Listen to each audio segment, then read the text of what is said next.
over time, like as time goes, maintainability typically goes down because it's larger, it's more difficult. Yeah. But that's why I practice things like test-driven development. So that way, as time goes, maintainability is a constant. It doesn't matter how large my code base is. If I can run all my tests in, let's say, less than a minute or so and get a thumbs up that I haven't broke shit. The problem is that most people don't work that way. They write tests after, or they do manual testing. Like I've been in organizations where, let's say we're going to release our app. You have what's called a code freeze, and nobody pushes up new code outside of bug fixes for weeks to sometimes a month, while people manually test everything in the app. Think about every button, every business case, everything. So they call it regression testing. They'll go through and test all of those. But what I typically do is I write automated tests, and then I'll write like a Selenium web test that'll go through and do all the web crap. You click a button and that test is done in 30 seconds to 5 minutes. Where do you do the automated testing? Just like we had our testing that we were working on your vending machine, right? Yeah. You do that all along the way. So like this right here, this is that, I was going to try to hit a breakpoint here. This is that verify token that I was talking about. So if we look at, let me make sure things are running. If we look at what has happened here, I say debug. Okay, now it's actually debugging. And then I come over here and I reload this, right?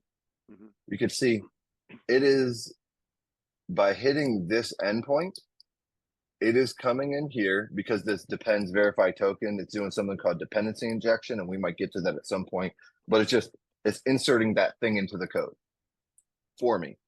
Now it's taking the token from this endpoint, which if we looked at, it's probably too late here to actually look at it. Let's play this on through. So let me just play this and we'll hit it again. So in my endpoint here, when I call protected, it is adding this authorization header, this giant thing, right? It's called a bearer token. It's taking that token and it is decrypting it, making sure it's valid, going out to Google, then it is extracting information out of that token. So we can see right here, it says depend security and then credentials. It's that giant thing. There's the token. I step over that. It's doing, like I said, this is actually going out to Google. This is a library. I didn't have to write that crap, right? This is like a Google library for Python. And then you see it says ID info. It comes back with all this crap over here. So where's my variables? So ID info here. Come on. There we go.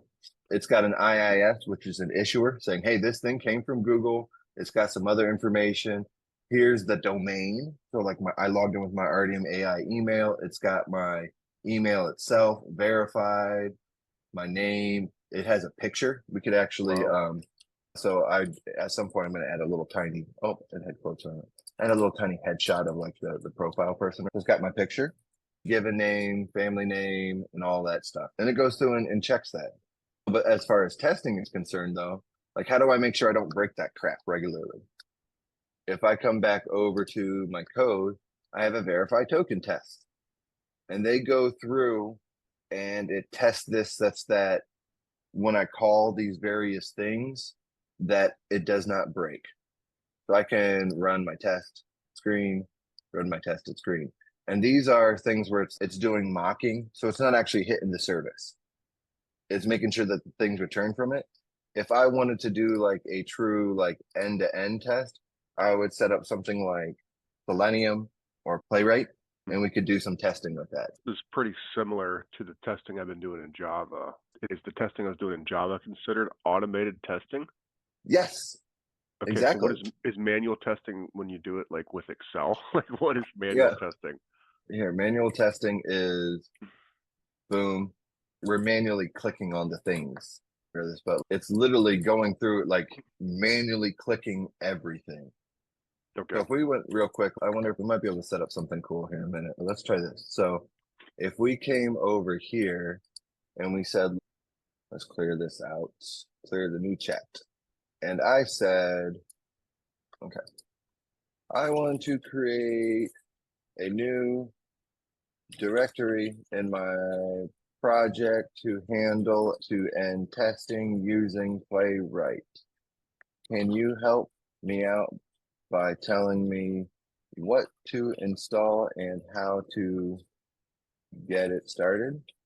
I am using Next.js in the assist project, and I would like my end-to-end tests to live in there. So then I'm going to have it search the whole project. It's going to look at some things. It's going to know I'm using TypeScript. Okay, so yarn playwright test. Okay, so this is cool. So right here it's saying yarn add D, which says, hey, add this as a dev dependency, this playwright thing. Okay. So it's, have you guys talked about like installing Java libraries and stuff yet? Either through Maven or anything like that? No, we've briefly touched on Maven, but we haven't gotten to that module yet. Okay, like Maven and Gradle and other things. So imagine those things. JavaScript has something called NPM, which is like, it translates to the same ideas. Okay. Right. So that's what yarn and when you add things. Okay. Next, initialize playwright to set up the necessary files. Great. So in here, we'll say npx playwright install. Okay. So it's just setting things up. It's going to install like a Chrome driver and some other things. So that way I can actually write an end-to-end test. And then like right here, it's telling me to do some stuff. So I think we'll be able to get to this in the next 10 minutes or so. And I'll show you, like, you can do browser automation. Like my PlayStation 5, I got using browser automation. Back when they were too hot to find, Yeah. I set up a bunch of web Selenium drivers, which is what this is built upon, to go out to Best Buy, Target, GameStop, Amazon. I feel like there was something other every 15 minutes and to see if there were any on sale. And then they would send me a text message. Oh, that's beautiful. Yes. I like that. I was like, oh, I could probably set it up and actually do the purchase work, but I did not want to put in my credit card and have some wild thing like either buy the wrong crap or buy like too many of them. So I would get a text message and then I would hop online and try to purchase one. I like that, Justin. Is there somebody who does that already? What do you mean? An app or whatever, or like a Google extension that we could rate that you put it in what you're looking for and it'll alert you.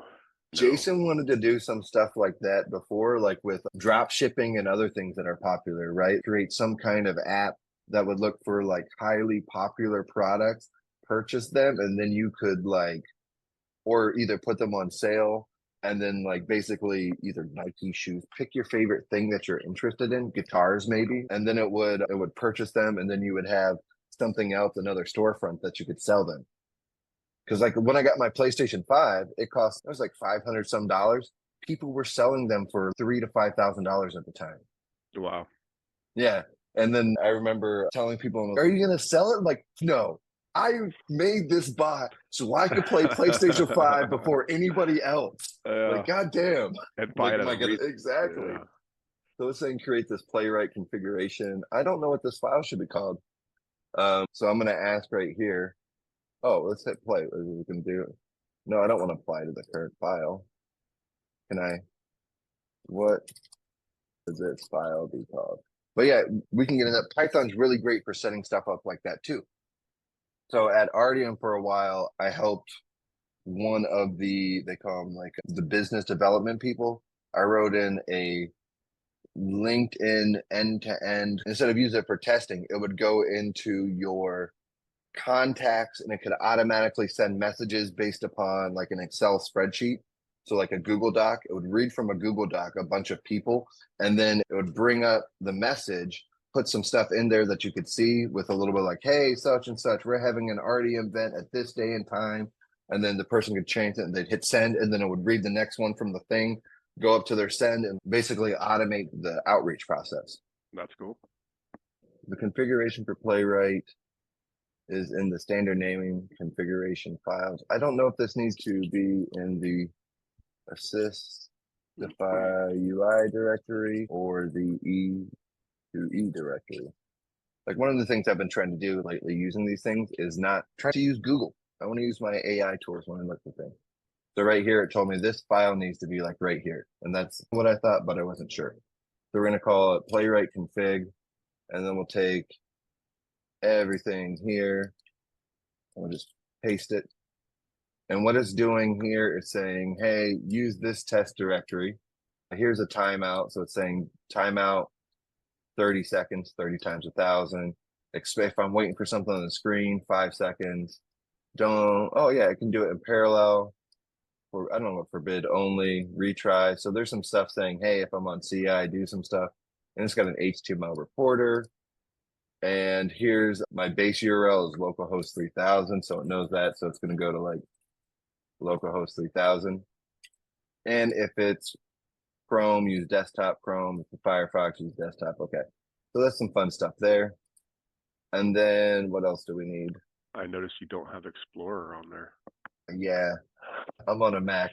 So what this is going to say is go to title, expect the title to have Assistify in it somewhere.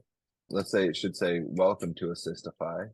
Now it's saying page locator text of get started. And then what we want to do instead of having that, it should have a button with, oh, this is something cool too. Right here. So if I take a screenshot of this, I can say, this is what my login page looks like. Can you help me by having the example spec? Click the sign in with Google button. Select the first Google user and then assert that the next page says what? It's on our signed in page. Says welcome Justin Beal. And then I'm going to paste that image. I call this multimodal now. It can handle like images. It'll read the image. Here's an updated example spec. Is that ChatGPT? Yeah. So it's using 4.0. GPT 4.0, yeah, underneath the scenes. But like I said, the IDE that I like is called Cursor. So I can just paste images into it and it knows. You could actually do all this in ChatGPT, the chat interface, but you have to copy and paste your files and move things around, and it just knows like a bunch of context here. So let's see how well this actually works. I don't know if it'll work like everything, but I was saying, yeah, I probably want to add my emails and some other things into it. And then it says run end to end.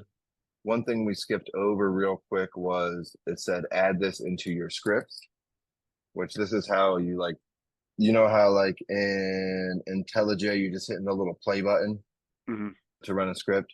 Yeah. JavaScript has this idea of a package.json, and that's where you put all these sort of things. So like right here, I have like dev, that's how I start the server. So if I come over here and I say, come on, stop, yarn dev, it's just running this command next to dev, and it actually starts it up.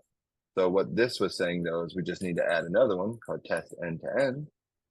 And we'll actually have to start our server to run this. Let's see how well this actually plays. So if I say yarn test E2E, is it going to work? No, look at that. It's trying to. Is it going to pull up Chrome? Oh, okay. So here's another thing. How can I make this not be headless while I am testing? So it did it like headlessly. Where's it at? What's it going to say? Set headless to false. Where's headless? Oh, there we go. Headless to false. So like if you're doing automated testing, you don't need to see the actual browser. Let's try running that again real quick. There we go. I brought it up. It's running in all the browsers. Man, that's cool. Yeah, so it did it in Chromium, Firefox, and so let's just comment that out for now. And then what I wanted to actually do something though. So it was looking for what it's yelling at is saying, hey, I cannot find title Assistify. So if I'm at localhost, it is looking, it should be welcome to Assistify. Oh, page to have title Assistify. Oh, I don't think I have my title set as Assistify. That's interesting. So if we say, how can I set my page title in Next.js to be by? There's probably just a little thing that I got to set up here. In the head component, my index.ts. Oh, there we go. That's pretty simple. So I have over here, I have source pages, index.ts. This is right here where it's saying, hey, you have this div loading, just insert this title in here. So then it would say like that. And where to pull head from? Okay, so then if we try running that test again, that should only fire up one now. There we go. So try to type in the email there. That's freaking awesome. Yeah, so as opposed to what we were talking about was manual testing, Mhm. right? Like, why do manual testing when, again, getting this far along is pretty straightforward. So what we'd have to do though is we would, oh, where is it at? So this is what I was talking about. It said something about security. For security reasons, do not use real credentials in your test. Use a test account or mock authentication. The above assumes your username and password. If you want to avoid hardprint, consider using environment variables for sensitive information, right? So what I could do in here, and I'm not worried about you stealing my stuff because I have two-factor authentication. Even if you knew my username and password, you couldn't log in, bro. Hold on. So if I came over here and I said, this is where it's saying, let me show you. It's saying test homepage right here. So this is just the name of the test. Mhm. It's saying go to slash. There, we'll do it like this. And we'll close out all the other things so it's easy to see. But yeah, leave that site. It's saying, because we had a local host 3000, it's saying go to slash. Okay. And let's say here. Then it's expecting page to have title Assistify. So if we refresh and we say inspect, somewhere in here is going to have a title now, like head. Where would it be? I would have expected it to have that in here somewhere, but I'm not seeing it. Maybe I need to, it knows it's there. Why doesn't, because it wouldn't have got past that next part. So it's expecting the page to have a title of Assistify. Then it's saying sign in button, page locator, find something with the text, sign into Google, and then click on it. Then it's saying wait for selector of type email. So basically what it's like doing is instead of doing it like this, because I've already got things signed in, if we said new incognito window, this will probably get us a real more. So it's going like local host, come on, 3000. Then it's clicking that, and then it's coming up to this screen. It's saying wait for input type email. And if we inspect this, you can see input type email. Type in the thing, jus.beal@gmail.com. So we're going to update this real quick just to be jus.beal@gmail.com. Then it's saying click next. I don't want to do that. Cancel. I want you, no, try another way. Use your password. So it's not going to do this when it does the Chromium because it doesn't have all my stuff set up. Then it's saying password. So if we inspect here, it's looking for a type of password. Input type password. Input your password. So my super secret password right there. So that's what I would type in. And this is what it's saying. You'd move those to a configuration file because you don't want to have that crap checked up to your repo or something like that. Yeah. Like this particular project, even if we look at it, I have like environment defaults here. So if we look at over here, like my authentication stuff for Google, I don't want to check that in, right? So then what happens is you normally have a fallback and then you have your real things not checked in. And then if I come over to Vercel, which is where my app is deployed. So if we go to Vercel and we look at my app and we say, I want to load you up. There's last thing I'm going to show is like right here. There's security somewhere. Where's environment variables? So you see how it's got like a next auth URL, Mhm. next auth URL, Google client secret. So I don't check my actual values into my project. But then when you deploy, you have environment variables set on that machine that nobody can access. All right.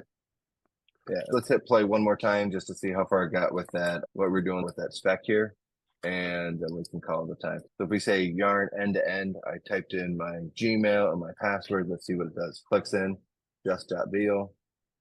Oh, we're gonna have to, I want to bypass that. Of course it's not secure. So I would have to come up with something to make that Google authentication work. That's pretty cool, man. Yeah. But you don't have to write testing like that. You can scrape websites, all kinds of data. You can do all kinds of fun things with that sort of stuff. Like I wrote to get going on that. It's where it makes a little more sense. But yeah, I like the idea of it. Do it that way. So I'll chat at you later. Let you know what I learn. Okay. All right. See you, dude. Fun stuff. See ya.